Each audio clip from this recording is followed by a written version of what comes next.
한나는 하나님께 기도해서 사무엘을 얻었습니다. 그리고 가정에도 큰 축복을 받게 됩니다. 그런데 단순히 기도만 해서 이런 축복을 받은 것이 아닙니다. 한나는 기도 응답을 받은 후에 신실하게 소원을 지켰습니다. 정말 사무엘의 평생을 하나님께 바치기 위해서 젖을 떼자마자 하나님께 사무엘을 바칩니다. 한나는 믿음의 기도와 또 신실한 삶을 통해서 사무엘을 얻는 축복을 받게 되고 사무엘을 위대한 하나님의 종으로 세우는 축복을 받게 됩니다. 그리고 3남 2녀의 자녀까지 더 얻는 축복도 받게 됩니다. 우리도 어려울 때 하나님께 기도해야 됩니다. 그리고 응답을 통해서 우리의 믿음이 체험적으로 성장하고 또 응답을 통해서 하나님의 축복을 얻어야 됩니다. 근데 하나님의 축복을 받았을 때 우리는 더욱 신실하게 순종과 헌신의 삶을 살아야 됩니다. 그래서 더 풍성한 하나님의 축복을 받고 더 능력 있게 하나님의 뜻을 풍성히 이루어드리는 복된 성도로 살아갈 수 있어야 되겠습니다. 자, 오늘은 엘리에 대해서 살펴보겠습니다. 엘리는 사무엘이 태어날 때 사사이면서 제사장이었습니다. 사무엘상 4장 18절 말씀입니다. 하나님의 괴를 말할 때에 엘리가 자기 의자에서 뒤로 넘어져 문 곁에서 목이 부러져 죽었으니 나이가 많고 비대한 까닭이라. 그가 이스라엘의 사사가 된 지 40년이었더라. 사사였다고 표현하고 있죠. 또 사무엘상 1장 9절 말씀입니다. 그들이 실로에서 먹고 마신 후에 한나가 일어나니 그때의 제사장 엘리는 여호와의 전 문설주 곁 의자에 앉아 있었더라. 엘리가 제사장으로 나오죠. 엘리는 사사면서 제사장이었습니다. 엘리는 좋은 열매도 맺은 사람입니다. 한나에게 축복 기도를 해줬고 그 축복이 이루어져서 한나는 사무엘을 낳게 됩니다.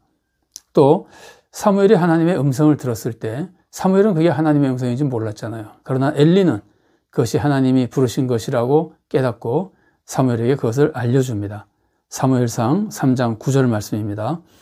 엘리가 사무엘에게 이르되 가서 누웠다가 그가 너를 부르시거든 네가 말하기를 여호와여 말씀하옵소서 주의 종이 듣겠나이다 하라 하니 이에 사무엘이 가서 자기 처소에 누우니라.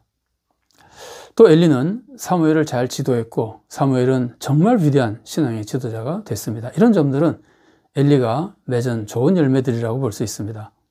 그러나 엘리는 자녀 교육에 있어서 심각한 문제가 있었습니다. 그것으로 인해서 하나님의 꾸중을 듣고 가문이 파멸을 당하게 됩니다.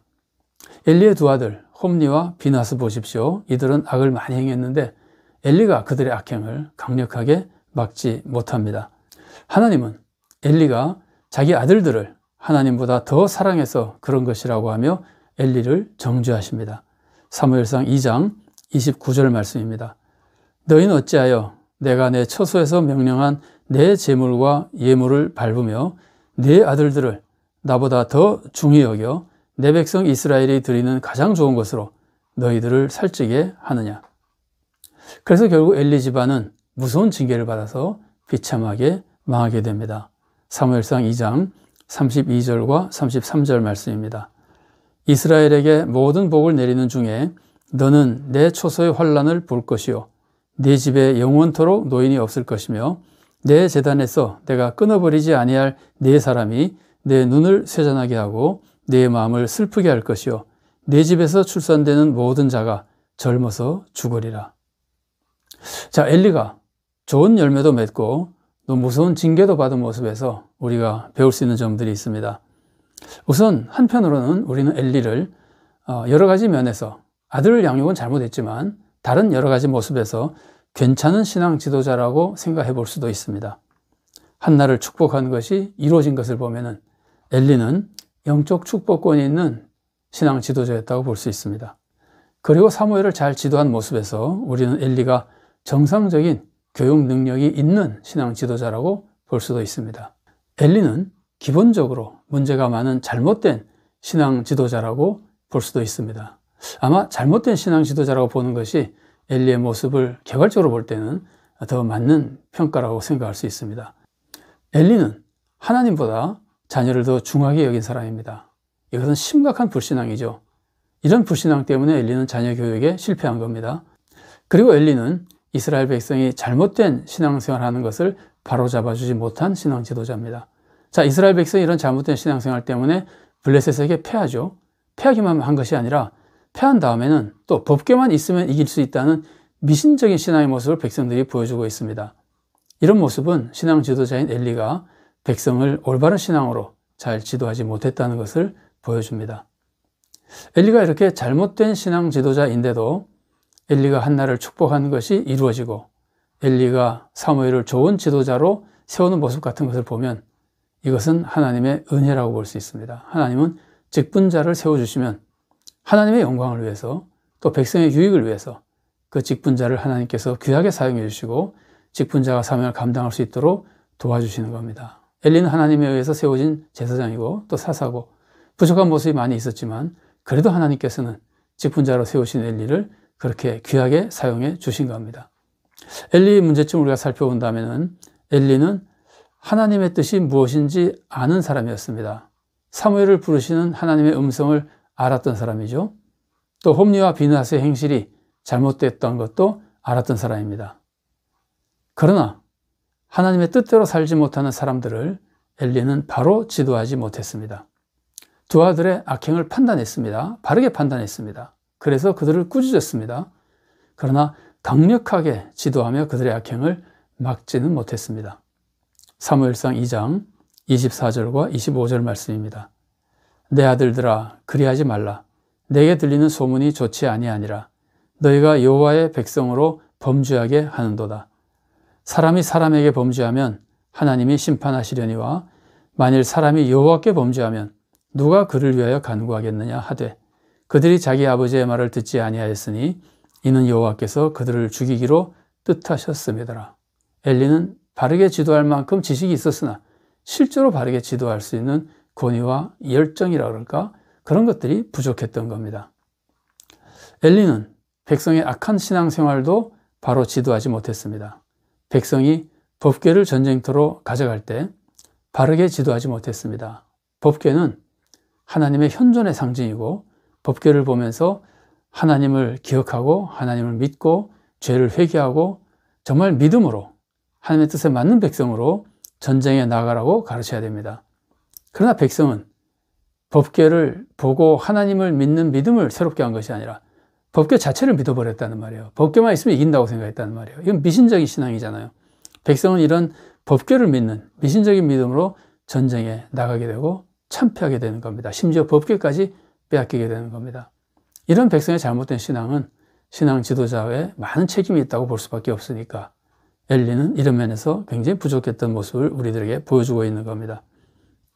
엘리의 이런 잘못된 신앙 지도로 인해서 엘리는 가문이 망하고 나라가 큰 어려움을 겪게 만듭니다. 자, 우리는 이런 모습 속에서 하나님의 섭리를 배울 수 있습니다. 하나님은 하나님의 이름으로 직분을 받은 엘리를 하나님께서는 존중하시고 사용해 주셨습니다. 직분자로서 열매를 맺게 해주셨습니다. 그래서 축복 기도가 응답이 되고 또 사무엘 같은 사람은 잘 지도할 수 있게 된 거거든요. 엘리의 직분자로서의 모습에 하나님께서는 존중하고 직분자의 열매를 맺게 해주셨던 겁니다. 여기서 우리가 기억해야 될 것은 하나님이 세우신 직분자에게 그런 것이지 하나님이 세우지 않고 인간이 욕심으로 자기 마음대로 직분을 얻은 경우에는 이것이 해당되지 않습니다. 인간의 부정한 방법으로 직분을 얻으면 이런 축복이 이루어지지 않습니다.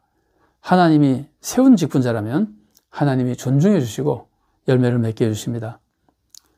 그러나 물론 하나님이 세운 직분자라고 해도 사람에게는 부족한 모습이 있습니다. 그러나 하나님은 당신이 세우신 직분자를 사용하십니다. 그래서 우리는 하나님이 세우신 직분자에게 부족함이 있다고 그를 무시하고 하나님이 세우신 직분자의 지도를 거부하면 안 됩니다.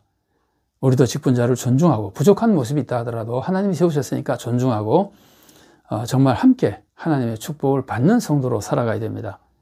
그러나 하나님이 세우지 않은 직분자, 인간의 욕심으로 부정한 방법으로 직분을 받은 자, 그런 자들은 교회와 성도를 망치게 됩니다. 우리는 그런 직분자를 분별해서 그런 직분자는 우리가 거부해야 됩니다. 굉장히 두려운 말이고 어려운 말이지만 이런 판단을 우리가 할 수 있어야 됩니다. 하나님이 세우지 않은 직분자가 있다는 것, 여러분 호세아 8장 4절 말씀 보십시오. 제가 호세아 8장 4절 상반절 말씀만 읽어드리겠습니다. 그들이 왕들을 세웠으나 내게서 난 것이 아니며 그들이 지도자들을 세웠으나 내가 모르는 바이며 하나님이 세우지 않은 직분자도 있다는 두려운 말씀을 하나님께서 우리들에게 알려주시고 경고해 주시는 겁니다. 그래서 예수님께서도 이렇게 가르쳐 주신 겁니다. 하나님이 세우지 않은 잘못된 직분자에 대해서는 너희가 분별하고 거부해야 된다고 가르쳐 주시는 겁니다. 마태복음 7장 15절과 16절 말씀입니다. 거짓 선지자들을 삼가라. 양의 옷을 입고 너에게 나오나 속에는 노략질하는 일이라. 그들의 열매로 그들을 알지니 가시나무에서 포도를 또는 엉겅퀴에서 무화과를 따겠느냐. 거짓 선지자는 삼가라 그러잖아요. 분별하고 피하라 그러잖아요. 우리는 하나님 세우신 직분자를 존중할 뿐 아니라 인간의 욕심으로 직분자가 되면 안 되고 인간의 욕심으로 된 잘못된 직분자는 우리가 분별할 줄 알아야 됩니다. 우리는 결코 내 욕심이 아니라 하나님의 뜻에 따라서 직분을 얻는 성도가 되어야 됩니다. 우리가 받는 모든 직분은 내 욕심이나 부정한 방법이 아니라 하나님의 방법에 의해서 얻어야 됩니다. 또 그렇게 얻은 직분자에 대해서는 우리가 존중해야 됩니다. 그리고 우리는 사람의 뜻을 따르지 말고 오직 하나님의 뜻에 따라서 우리의 자녀와 우리 성도들을 지도해 나가야 됩니다. 그래서 우리가 하나님의 뜻을 이루어드리고 우리의 가정과 교회에 하나님의 축복을 끼쳐줄 수 있는 좋은 성도로 살아갈 수 있기를 바랍니다.